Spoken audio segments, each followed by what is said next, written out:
Welcome to Clara's kitchen. நான் உங்கள் Virginia. இப்போ நான் செய்ய போகிறது பூண்டு ஊறுகாய். இப்போ அதுக்கு தேவையான பொருட்கள் என்னென்னு இப்போ பார்ப்போம். உரித்த பூண்டு 1/4 கிலோ, 50 கிராம் புளியை சுடுதண்ணியில் போட்டு வச்சுருக்கிறேன், 50 மிளகாய் தூள், வறுத்து அரைப்பதற்கு 1 டேபிள் ஸ்பூன் கடுகு, 1 டேபிள் ஸ்பூன் சீரகம், 1/2 ஸ்பூன் வெந்தயம், தாளிப்பதற்கு 1 ஸ்பூன் கடுகு, 150 எண்ணெய், வினிகர் 1 ஸ்பூன், தேவைக்கேற்ப உப்பு, பெருங்காயம் 1/4 ஸ்பூன். இப்போ எப்படி செய்யணுங்கிறத இப்போ பார்ப்போம். அதில் வறுத்து பொடி பண்ணுறதுக்கு இந்த கடுகு, சீரகம், வெந்தயம், இதை மூணையும் நல்லா வறுத்து வாசம் வர வரைக்கும் வறுத்து இதை மிக்சியில் பொடி பண்ணி வச்சுக்கணும். பூண்டு ஊறுகாய் எவ்வளோ உடம்புக்கு நல்லது தெரியுங்களா? இந்த பூண்டு டெய்லி நைட்டு படுக்க போகிறதுக்கு முன்னாடி 1 பல்லோ 2 பல்லோ சாப்பிட்டுட்டு படுத்தோம்னா இரத்த ஓட்டம் சீராக நடைபெறும். கேன்சர் வராமல் இந்த பூண்டு தடுக்கும். கொலஸ்ட்ரால் இருக்கிறவங்க இதை பாலில் இந்த பூண்டை வேக வச்சு, ஒரு 4 பல்லு பூண்டை வேக வச்சு டெய்லி அந்த பாலை குடிச்சிங்கன்னா நம்ம கொலஸ்ட்ராலை கொஞ்சம் கட்டுப்படுத்தும். கொலஸ்ட்ரால் போயிடும். டெய்லி அதை குடிச்சிக்கிட்டு வந்தீங்கன்னா கொலஸ்ட்ராலே இருக்காது. கேஸ் தொல்லையை போக்கும். இந்த பூண்டுங்கிறதுனால ஒரு டிப்ஸு சொல்கிறேன். இந்த பூண்டை உரிக்கிறது, வெங்காயம் உரிக்கிறதுலாம் நமக்கு பெரிய கஷ்டமான வேலை. இந்த பூண்டை உரிக்கணுன்னா நம்ம உரித்தோம்னா கை நகத்துலலாம் வலி வந்துடும். அதுக்கு என்ன செய்யணுன்னா, முழு பூண்டை நம்ம உதிரியாக எடுத்துக்கிட்டு ஒன்று வெயிலில் நல்லா காய வைங்க. வெயில் இல்லாத பட்சத்தில் நம்ம கடாயை சூடு பண்ணி அதில் ஒரு 3 நிமிஷமோ 2 நிமிஷமோ போட்டு வறுத்து எடுத்து அதை ஒரு துணியில் கட்டி மூட்டை மாதிரி கட்டி ஒரு 5-6 தடவை அதை கீழே டப்புன்னு அடிச்சிங்கன்னா அதில் இருக்க தொலியெல்லாம் வந்துடும். உங்களுக்கு பூண்டு ஈஸியாக உரிக்க வந்துடும். இப்போ இது வறுபட்டுருச்சு. இதை நம்ம இப்போ இறக்கிடலாம். இந்த பாத்திரம் சூட்டில் பாத்திரத்தை இறக்கி வச்சு இந்த பெருங்காயத்தை வறுத்து இதோட நம்ம போட்டுக்கணும். வறுத்து வச்ச பொருள்லாம் மிக்சியில் போட்டு பவுடர் பண்ணி வச்சுக்குவோம். சாமானெல்லாம் பொடி பண்ணி வச்சுருக்கேன். வறுத்து வச்ச அதே கடாயில் நான் கொஞ்சம் எண்ணெய் ஊற்றிருக்கிறேன். இந்த பூண்டை போட்டு நம்ம வதக்கிடலாம்.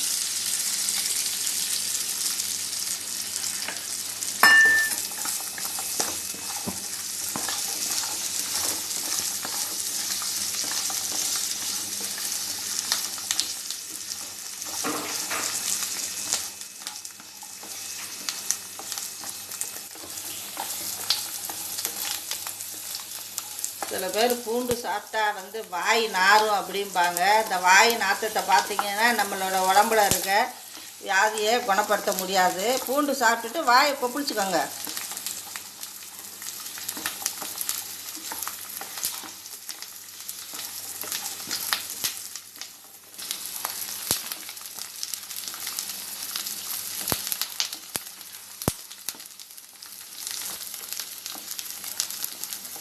நல்லா பூண்டை வதக்கணும். பச்சை வாசனை போகிற வரைக்கும் வதக்கணும். இப்போ பாருங்கள், இந்த பூண்டில் கொஞ்சம் போல் எடுத்து இந்த கிண்ணத்தில் எடுத்து வச்சுருக்கேன். அதை முழுசாக போடுறதுக்காக வச்சுருக்கேன். இதை அரைக்கிறதுக்காக பெரிய கிண்ணத்தில் இருக்கிறது அரைக்கிறதுக்காக வச்சுருக்கிறேன். பூண்டை பேஸ்ட் பண்ணி வச்சுருக்கேன். இந்த புளியை சுடுதண்ணியில் ஊற வச்சுருக்கோம் இல்லையா, அதை தண்ணியை எடுக்காமல் அந்த புளியை மட்டும் மேல் டாப்பில் எடுத்து அதை மிக்சியில் போட்டு அதையும் பேஸ்ட் பண்ணி வச்சுருக்கேன். கடாயில் எண்ணெய் ஊற்றிருக்கேன். எண்ணெய் காஞ்சனையும் இதை எடுத்து வச்சுருக்க கடுகை போடுவோம். இப்போ எண்ணெய் காஞ்சிருச்சு. இப்போ கடுகை போடுவோம்.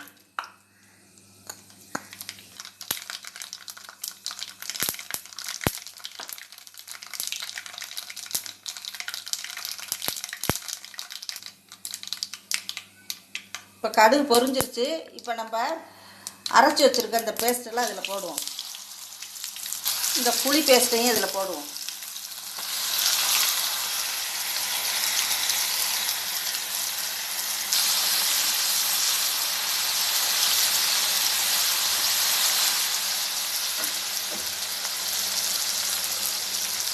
பொடி பண்ணி வச்சுருக்கிற இந்த பொடியை இதில் போடுவோம்.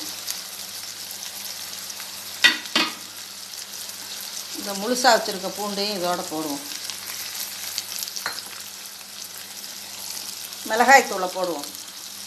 உங்கள் காரத்துக்கு ஏற்ற மாதிரி நான் 50 கிராம் எடுத்திருக்கேன். உங்களுக்கு காரம் ஜாஸ்தியாக இருக்குன்னு தெரிஞ்சால் நீங்கள் குறைச்சிக்கோங்க.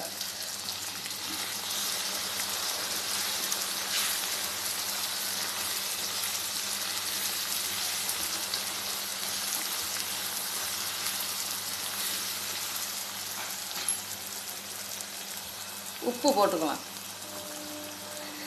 ஊறுகாய்க்கே உப்பும் எண்ணெயும் தான் இது கெடாமல் இருக்கிறதுக்கு போட்டிருக்கிறேன். இது தேவைன்னா சாப்பிட்டு பார்த்துட்டு அப்புறம் திருப்பி போட்டுக்கலாம். இந்த வினிகர் எடுத்து வச்ச வினிகரை கொஞ்சம் ஊற்றுவோம்.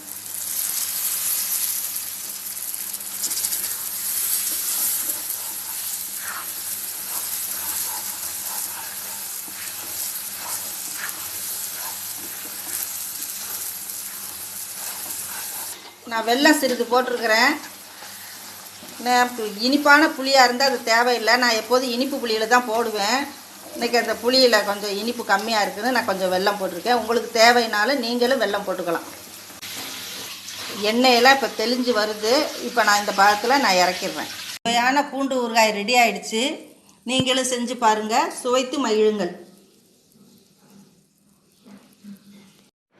இந்த வீடியோ உங்களுக்கு பிடிச்சிருந்தா லைக் பண்ணுங்கள், ஷேர் பண்ணுங்கள், சப்ஸ்கிரைப் பண்ணுங்கள். மறக்காமல் பெல் பட்டனை கிளிக் பண்ணுங்கள்.